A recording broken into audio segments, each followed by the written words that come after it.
Lillian Newcomb was 30 years old. She was intelligent, graceful, kind, very, very capable. Everybody liked Vesta. That's what they called her, Vesta. She had been with the group since she was 16 years old. That was 14 years ago. And now, on this day, December 23, 1908, Vesta was standing outside this beach house with the other followers, waiting to be led upstairs to see the man they called the Master. He called himself the new Messiah, and we would call him a cult leader. The Master was dead, at least according to a doctor from Fort Myers. But that couldn't be true. The Master promised his followers that he would rise from the dead, transform into an almighty God, and then make his followers immortal. This was a big day for Vesta and the other followers. Everyone who followed the Master, including Vesta, had one thing in common. They all drank the Kool-Aid. And I think you probably know what that means. A saying that originated back in November of 1978 as a result of the Jonestown Massacre. The phrase has become a metaphor for blindly adopting a philosophy or believing something, even if it's dangerous or illogical, and even if it seems to be inconsistent with what you can see with your own eyes. And so this is a story about the power of belief. What do you have to hear or see before you begin to believe that the Master, the leader of the cult, is wrong or deranged or insane or just plain lying to you? How strong is that Kool-Aid? And so when her group was called, Vesta started up those stairs. She was scared. She was nervous, anxious. It's not every day that you see a miracle and gain immortality. I'm going to leave Vesta on those stairs for the time being. We'll return to her in a short while. First, I want to tell you about the Master. This man is the Master. His name, Cyrus Teed. Teed was born in 1839 in Trout Creek, New York. He was married at one time to Fidela Roll. He had a son, Albert. He left the family when Albert was about 9 years old to pursue his world of science and then religion. He was a small man, about 5 foot 5 inches tall, 140 pounds. He served in the Union Army during the Civil War and was discharged after a fairly short period of time for a disability in 1863. Apparently he collapsed from sunstroke on a march, and he was left with a temporary paralysis of the left leg. He recovered. In 1867, Teed attended Eclectic Medical College in New York City. He graduated the following year in 1868. He studied eclectic medicine, which is mostly a homeopathic plant remedy-based practice of medicine. This is the look that he had back in those days. Not quite as polished as the look he would have later. But in a way, it kind of fit who he was at that time. He was an extremely smart man, if not brilliant, and he had many interests beyond medicine. He was interested in alchemy, which is really chemical engineering. He was interested in physics and metaphysics, which is a branch of philosophy that explores the fundamental nature of reality, existence, and the universe. All of that's some pretty heavy stuff. He was very intelligent. In 1868, he joined his uncle's practice in Utica, New York. His uncle was a surgeon. And in 1869, he started his own medical practice in Utica. His medical practice did not go well, not many patients, but still he was a busy man. He was doing a lot of research, in his lab. He had a full alchemy lab next door to his house. And it was here that the most important thing in Teed's life happened. Teed called it the illumination. It happened in October of 1869. When he was working late in his lab one night, he accidentally electrocuted himself and basically knocked himself unconscious. And that's when God came to him. A female God. Actually, according to God, she was both male and female. She informed him that he had been chosen to redeem humanity. In essence, he was the new Messiah, and that his followers would achieve immortality upon his death, and that he would have to have an earthly woman of his choosing to help him with his work. And so, based upon what God told him, Cyrus Teed created his own religion. He called it Koreshan Unity. Although his speeches and his writings are hard to understand, he kind of rambles. He speaks way over the top of most everyone. There appears to be two main cornerstones to his religion. The first is immortality. And the process to obtain that is, first, Teed dies. Second, he theocratizes, which means he transforms in some way and passes into the body of his earthly female equal. 3, once inside, they become a biome, that is, woman and man, God. And 4, at that time, once he becomes a god, he grants immortality to his followers, who also become biome beings, that is, man and woman. The second cornerstone is celibacy. In order to gain immortality, you need to conserve and redirect your potency, so you will have the strength and ability to transform yourself into an immortal being once the almighty biome god Teed grants you that immortality. That's a lot to accept, isn't it? There must have been lots of questions about that. Recruitment in New York was a slow process, and eventually, in the late 1880s, Teed moved his group to Chicago. He called his group the Koreshan Unity, and the style of living was communal, meaning they all lived together in a commune. In Chicago, it was in this large house. That's Cyrus Teed out front. It was in Chicago where Teed met the person he considered to be his earthly female equal. Her name was Annie Ordway, this woman. Teed gave her a new name, Victoria Gracia. While in Chicago, membership slowly grew, especially with women. That was due in large part to the fact that Teed preached total equality of the sexes. Women were equal to men. He also preached that women should not surrender their power to their husbands by having sex with them. That was a form of slavery. As a result, Teed's recruitment of women was successful. In fact, some women left their abusive marriages to join the cult.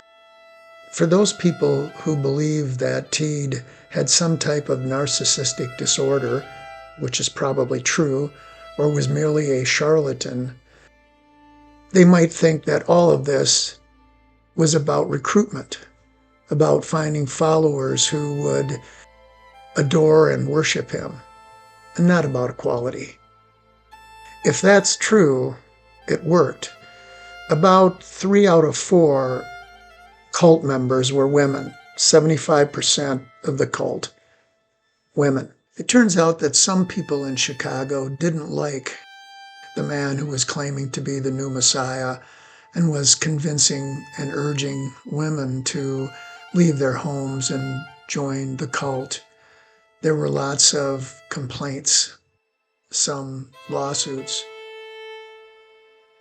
And Teed, he felt persecuted. So in 1894, 25 years after starting his cult, Teed moved his group to a place called Estero, Florida.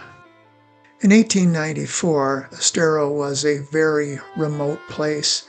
It consisted of what you might call as scrub tropics. And Fort Myers, nearby to the north, only had about 2,000 people at that time. Naples to the south probably had only 30 permanent residents. This truly was the boonies, remote. Teed was able to acquire the land from this man, Gustav Domkoller. He settled the property in 1882, 320 acres. This is Gustav's original cabin on this land. He came here with his wife and small children, and he lost his wife and children here, 3 of them. 1 survived and left. He was a broken man, blind in 1 eye. He was lost. And then along comes Teed. And Teed convinces Gustav to join the cult. And that's important because when you join the cult, you have to give all of your property, including real estate, to the cult. And so Teed did a very un-Messiah-like thing. He took advantage of this man and he stole his property. Gustav found a lawyer in Fort Myers and sued Teed and the cult. And after he testified that he felt as if he had been hypnotized, and that if Teed had wanted to cut his throat, he would have let him do so, the judge felt some sympathy and ordered that half of the property be returned to Gustav.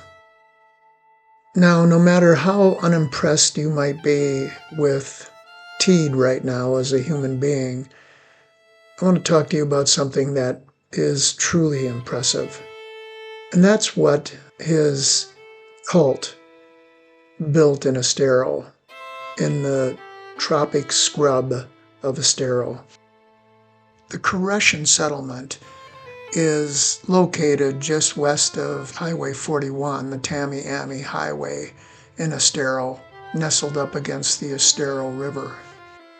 When the Koreshans first arrived in 1894, there were only 20 of them. The full contingent of 200 members did not arrive until 5 years later. Hi everybody, this is Mike. Welcome to the Koreshan State Park in Estero, Florida, not far from Fort Myers. This place is now a state park, well worth the $5 cost of admission, or $10 if you want a guided tour by some very knowledgeable people. Let me give you a summary of the things that the cult members built in the 14 years after they were first here, in order of completion. The bamboo landing on the Estero River, also used for theatrical performances as well as performances by the orchestra. They had a full orchestra, as well as a theater group.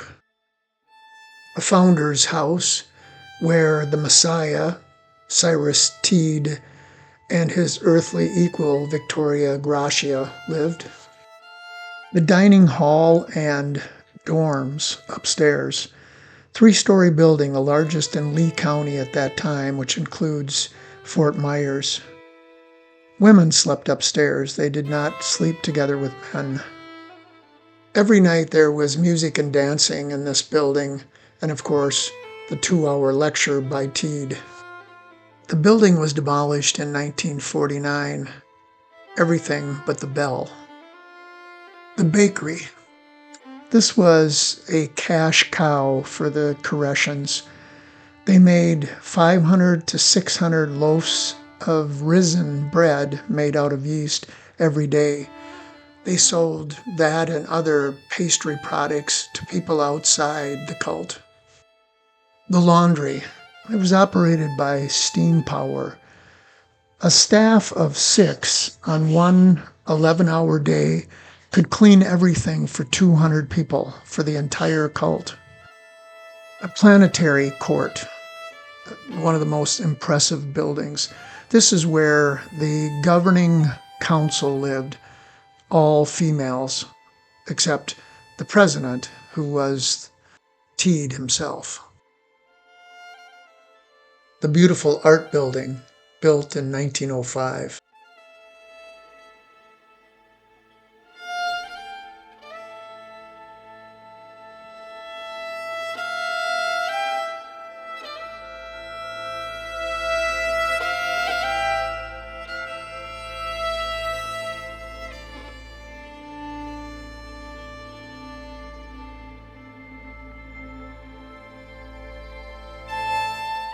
Where you could see dramatic plays or musicals or listen to the orchestra, all open to the general public for free. And this is where they held church and listened to Teed give a sermon that lasted for 2 hours. If you visit this art hall, you'll also get a glimpse into something else that was going on in Teed's mind during this time. It's a model of the earth. And it shows what Teed believed and what he taught, and that is that the earth is hollow and people live on the inside of the earth. In fact, the Koreshans became known as those people who lived inside the earth, and they even coined a slogan, "We live inside, drop in and see us." The buildings and the businesses that I've shown you so far are only part of what these people built out here in this wilderness. They built barns, they built cabins for the men, boatworks, making boats for commercial fishing. They built a sawmill, actually dismantled it and brought it here to this place and rebuilt it. They had a concrete works. They made and sold blocks and fountains and columns and sidewalks, steps and pavers. A printing shop. They moved it from Chicago. They published a newspaper. They had a schoolhouse for the children. When someone arrived here in the cult with children, the children were separated and lived with other children. The idea being that you don't favor just your own children. You love all of the children equally. They had a steam-powered machine shop, and they were making engines. They grew oranges and pineapples, melons, coconuts, strawberries, tomatoes. They produced honey, molasses, jamsa, and cookies. And they made and sold mattresses, shoes, clothing, and hats. They had elaborate Victorian and sunken gardens around the property with shell paths connecting the buildings. They had a general store fully stocked. Who were these people who could build all of this from really nothing? Turns out that they were not the normal homesteaders that you would expect to see during this period of time. Generally, they were well-educated people. For example, Eleanor Castle, this woman, she was a professor of languages from Chicago University. There were newspapers and books on the property from all over the country. Books like Shakespeare and Emerson, Longfellow, Tolstoy. And education for adults. Teed taught anatomy, physiology, chemistry, astrobiology, and metaphysics to these people.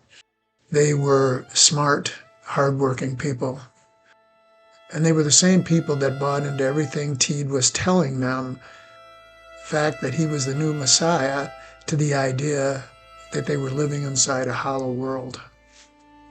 What would it take for people like that to come to the conclusion that what he was telling them was not accurate? Maybe if Teed died and did not rise from the dead, that would make a difference. We're about to find that out. On October 13, 1906, Teed was involved in an altercation in Fort Myers, Florida. It was a misunderstanding, but nonetheless, a man beat him badly, striking him in the head numerous times. After the assault, Teed wanted to go somewhere to recover from his injuries. And so he traveled to the southern end of Estero Island, now called Fort Myers Beach, where the cult owned a beach house. This is what the area looks like now. Although he rallied a couple of times over the next 2 years, he really didn't get better. He had terrible pain in his neck and his arm. He couldn't sleep. He couldn't lie flat on a bed. His headaches were constant and severe. On December 22, 1908, Cyrus Teed died at the age of 69. Cause of death is not entirely clear, but the Koreshans said that he never recovered from the beating he received in Fort Myers. He just never got well after that, which is the story I think they wanted to see, because at one time Teed predicted that he would die at the hands of a Christian mob. On December 23, 1908, one day after his death, a doctor from Fort Myers examined him and declared him dead. However, Teed's personal doctor, Dr. Augustus Weimer, an osteopath, placed him in a zinc tub to await for the transformation or resurrection. That same day, Dr. Weimer brought followers in small groups to see Teed. And that brings us back to Vesta Newcomb. You remember her? We left her on the stairs leading up to the second floor of the beach house. Well, Vesta and the others went up, and I'll show you what they saw. Just a word of warning, it's pretty gruesome. Turn your eyes away if you think that's a good idea. Here's what they saw. They saw a man who was obviously dead in the early stages of decomposition. He had a swollen tongue protruding through large turned-out lips. He looked dead, although followers murmured that he must have been in a trance. And Dr. Weimer, he tried to calm the followers who were looking at this corpse in horror, that everything was all right. He read from Dr. Teed's own writings indicating that his death was going to be foul before the resurrection actually occurred. And so the followers left, got back on the boat and went back to the Koreshan settlement. And they were convinced that the master would not have lied to them or misled them. On December 24, 1908, day 2 after Teed's death, Dr. Weimer could see that he was rapidly decomposing. He wrote a letter to the followers in Estero, letting them know that a tomb was being built on the beach near the beach house, and that the master would have to lay and rest in that tomb until the change occurred. But then, big news. On the 3rd day after Teed's death, which was December 25, 1908, Dr. Weimer sent news to the settlement that something miraculous was taking place. The bell at the dining hall rang. Everybody gathered. Everybody was excited. They jumped in the boats at the landing and they headed off for the beach house. When they arrived that morning, Dr. Weimer met them at the dock, excited, very excited about what was happening. Once again, Vesta and the other followers, including the children, filed upstairs to see the master. Again, they were horrified. Please look away if you have a weak stomach, but this is what they saw. Once again, Dr. Weimer attempted to calm everybody down and encourage them. He said that it was a good thing that Teed was starting to take on the appearance of the Egyptian god Horus. That's the man with the falcon for a head. the god of sky, of protection, and war. And this was a good thing because it was evidence of the transformation that was taking place. Vesta and the other followers became excited, claiming that he looked so beautiful. Everyone except Teed's sister Emma, who said, quote, "That thing ought to be put in a tomb." Vesta and the other followers went back to the settlement to wait. 2 days later, December 27, 1908, Dr. Weimer described the body as looking satanic and hellish. The health department arrived and insisted that Teed be placed in the tomb. And that's what they did. The Koreshans guarded the tomb 24 hours a day for the next 13 years, waiting for Teed's return, until October 25, 1921, when this happened.